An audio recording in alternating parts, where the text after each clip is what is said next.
নমস্কার বন্ধুরা, উত্তর দিনাজপুর ডিস্ট্রিক্ট জাজ কোর্টে বেশ কিছু পদে নিয়োগের জন্য কিন্তু একটা নতুন বিজ্ঞপ্তি দেওয়া হয়েছে। ডিস্ট্রিক্ট জাজ কোর্ট উত্তর দিনাজপুর অ্যাট রায়গঞ্জে নিয়োগের জন্য বিজ্ঞপ্তিটা প্রকাশিত হয়েছে এবং প্রত্যেকটি ভারতীয় যাদের নির্দিষ্ট যোগ্যতা রয়েছে সে সমস্ত যোগ্যতা কোন পদের জন্য কি রয়েছে বা কতগুলো সিট রয়েছে সেটা নিয়ে কিন্তু বিস্তারিত এই ভিডিওটা, তাই ভিডিওটি স্কিপ না করে প্রথম থেকে শেষ পর্যন্ত দেখতে থাকুন।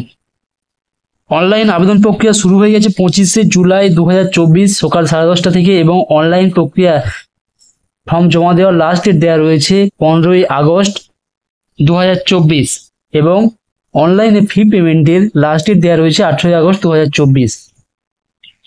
অনলাইনে ফর্মটা কোন ওয়েবসাইটে ফিল আপ করা যাবে?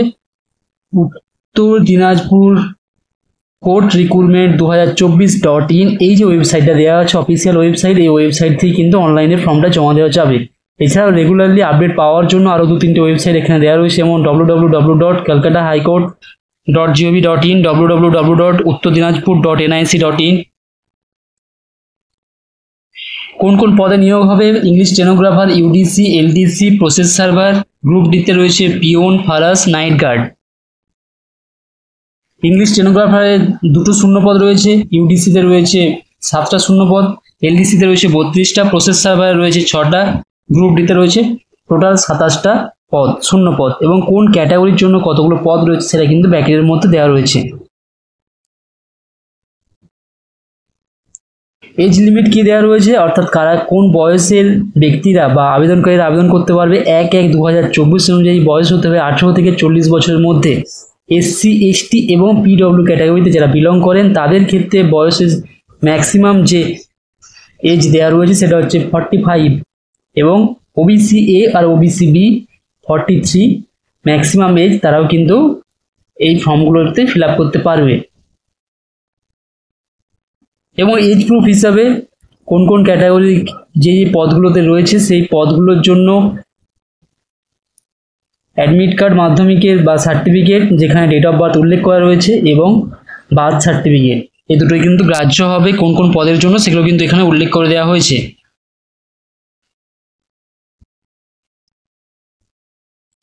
এবং যে স্পোর্টস যে কোটা রয়েছে, কোন কোন কম্পিটেন্ট অথরিটি থেকে সার্টিফিকেট পেয়ে থাকলে স্পোর্টস কোটা অ্যাপ্লাই করা যাবে সেটা ডিটেলস কিন্তু এখানে দেওয়া রয়েছে। এসেনশিয়াল কোয়ালিফিকেশন কি দেওয়া রয়েছে? ইউডিসি গ্রুপ বি ক্যাটাগরিতে ক্যান্ডিডেটকে অবশ্যই গ্র্যাজুয়েশন পাস করে থাকতে হবে এবং সাথে কম্পিউটার সার্টিফিকেটের মিনিমাম 6 মাসের একটা কোর্স করে থাকতে হবে। ইংলিশ স্টেনোগ্রাফার পদের জন্য মাধ্যমিক বা সমতুল্য পরীক্ষায় পাস করে থাকতে হবে এবং কম্পিউটার ট্রেনিংয়ের সার্টিফিকেট থাকতে হবে এবং শর্ট হ্যান্ডে 80টা ওয়ার্ড পার মিনিট এবং টাইপের ক্ষেত্রে 40টা ওয়ার্ড পার মিনিট 10 মিনিটের মধ্যে কমপ্লিট করতে হবে। গ্রুপ ডি ক্যাটাগরির জন্য 8 পাস সার্টিফিকেট থাকতে হবে, অর্থাৎ যে কোনো স্কুল বা মাদ্রাসা বা শিক্ষিত প্রতিষ্ঠান থেকে 8ম শ্রেণী উত্তীর্ণ হতে হবে। মোড অফ এক্সামিনেশন স্টেনোগ্রাফারের জন্য 3টে পর্যায়ে 3টে ধাপে এক্সামটা নেওয়া হবে, ফেজ 1, ফেজ 2, ফেজ 3 এবং ফেজ 2 আর ফেজ 3তে যারা কোয়ালিফাই করবে তাদের জন্য থাকছে পার্সোনালিটি টেস্ট আর কম্পিউটার দক্ষতা। এবং প্রতিটা ক্যাটাগরির ক্ষেত্রে যে সমস্ত পরীক্ষাগুলো নেওয়া হবে প্রিলিমিনারি, সেটা কিন্তু 1.5 ঘন্টা প্রথমটার জন্য সময় দেওয়া রয়েছে এবং 100 নম্বরের কোশ্চেন থাকবে প্রত্যেকটার জন্য 1 নম্বর করে এবং নেগেটিভ মার্ক রয়েছে 0.5। ইউডিসিতে 2টো ফেজে পরীক্ষাটা হবে 2টো পার্টে। প্রথমে হচ্ছে প্রিলিমিনারি 100 নম্বরের 100টা কোশ্চেন থাকবে 1 নম্বরে আর নেগেটিভ মার্কিং রয়েছে 0.5। আর ফেজ 2তে থাকছে মেন এক্সাম যেখানে ইংলিশ আর বেঙ্গলি, ইংলিশ গ্রুপ এতে থাকবে 75 নম্বর আর গ্রুপ বিতে বাংলার জন্য 75 নম্বর। এখানে কি থাকছে? Letter writing, paragraph writing, translation, letter writing, translation, report, এগুলো কিন্তু মেন এক্সামে থাকছে। মেন এক্সামে যারা কোয়ালিফাই করবে তাদেরকে ইন্টারভিউ অর্থাৎ পার্সোনালিটি টেস্ট আর কম্পিউটার যে দক্ষতা পরীক্ষা সেখানে কিন্তু ডাকা হবে।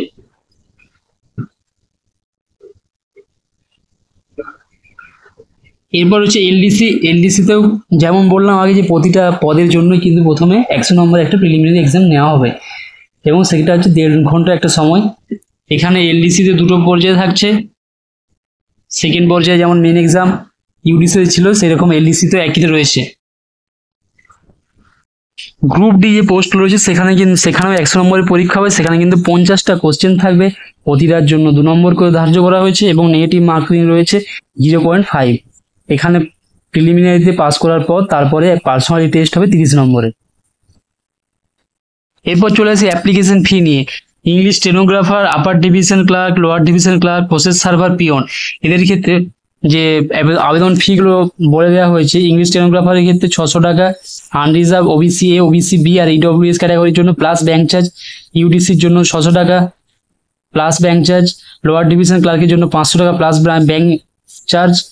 প্রসেস সার্ভারের জন্য 350 টাকা প্লাস ব্যাংকের যে চার্জ সেটা, প্লাস পিওনের জন্য রয়েছে 300 টাকা ফি দিতে হবে। আর এসসি এসটি ক্যাটাগরির ক্ষেত্রে ইংলিশ স্টেনোগ্রাফারে 400 টাকা, ইউডিসিতে 400 টাকা, এলডিসিতে 350 টাকা, প্রসেস সার্ভারে 250 টাকা, পিওনে 250 টাকা প্লাস ব্যাংকের যে চার্জ সেই চার্জটা দিতে হবে। এসসি এসটি ওবিসি যারা অন্য স্টেটে থাকেন তারা কিন্তু এই স্টেটে সেই এসসি এসটি ক্যাটাগরি বা ওবিসি ক্যাটাগরি কোনো রকম সুবিধা পাবেন না, তাদেরকে জেনারেল হিসেবে ট্রিট করা হবে। এটা প্রত্যেকটা বিজ্ঞপ্তিতে যেমনভাবে বলা থাকে সেটা এখানে বলা আছে। এবং এক্স সার্ভিসম্যান বা ইসি এক্সট্রিম ক্যাটাগরিতে যারা পড়েন তাদের ক্ষেত্রে বয়সের ক্ষেত্রে যে ন্যূনতম যে গভর্নমেন্টের যে রুল রয়েছে সেই অনুযায়ী কিন্তু তারা বয়সের ছাড় পাবেন। এবং ইসি অর্থাৎ এক্সট্রিম ক্যাটাগরিতে যারা বিলং করেন এবং যাদের লেবার ডিপার্টমেন্ট থেকে নামগুলো রেকমেন্ড করা হবে তাদের ক্ষেত্রে কোনো রকম আবেদন ফি কিন্তু লাগবে না। ক্যান্ডিডেটদেরকে অনলাইনে ফর্ম ফিল আপ করার পূর্বে যে সমস্ত জিনিসগুলোর বিষয়ে একটু খেয়াল রাখতে হবে, নিজের মোবাইল নাম্বার থাকতে হবে, ইমেল আইডি থাকতে হবে এবং ফটো আর সিগনেচারটা ম্যাক্সিমাম 100 কেবির মধ্যে থাকতে হবে, জেপিজি বা জেপিইজি ফরম্যাটে। এবং বাকি যে সমস্ত ডকুমেন্টসগুলো রয়েছে সেগুলো আপলোডের জন্য ম্যাক্সিমাম যে লিমিটটা দেওয়া রয়েছে 200 কেবির মধ্যে কিন্তু বাকি ডকুমেন্টসগুলোকে আপলোড করতে হবে। যে কোনো রকম সহায়তার জন্য এখানে একটা টেকনিক্যাল টিমের একটা হোয়াটসঅ্যাপ নম্বর দেওয়া রয়েছে হেল্প ডেস্কে, সেই নম্বরটা আমি জানিয়ে দিচ্ছি। আবেদন করতে গিয়ে যে কোনো রকম টেকনিক্যাল যদি কোনো রকম প্রবলেম হয়ে থাকে তাহলে হেল্প ডেস্কের যে ইমেল আইডি দেওয়া রয়েছে সেই ইমেল আইডিতে ইমেল করতে পারেন, অথবা এখানে একটা ফোন নম্বর দেওয়া রয়েছে, এই ফোন নম্বরে হোয়াটসঅ্যাপ করতে পারেন। এবং এটা সময়সীমা দেওয়া রয়েছে সোম থেকে শনি সকাল 10:30 থেকে বিকেল 5টা, এর মধ্যে কিন্তু আপনাকে যা কোয়ারি সেটা ওখানে পাঠিয়ে দিতে হবে এবং ওরা ঠিক ফিডব্যাক ওখান থেকে দিয়ে দিবে যে টেকনিক্যাল কোনো প্রবলেম হলে। থ্যাংক ইউ ভিডিওটা ওয়াচ করার জন্য, এবং যারা প্রথম চ্যানেলটা দেখছেন অবশ্যই চ্যানেলটা সাবস্ক্রাইব রাখুন। Thank you.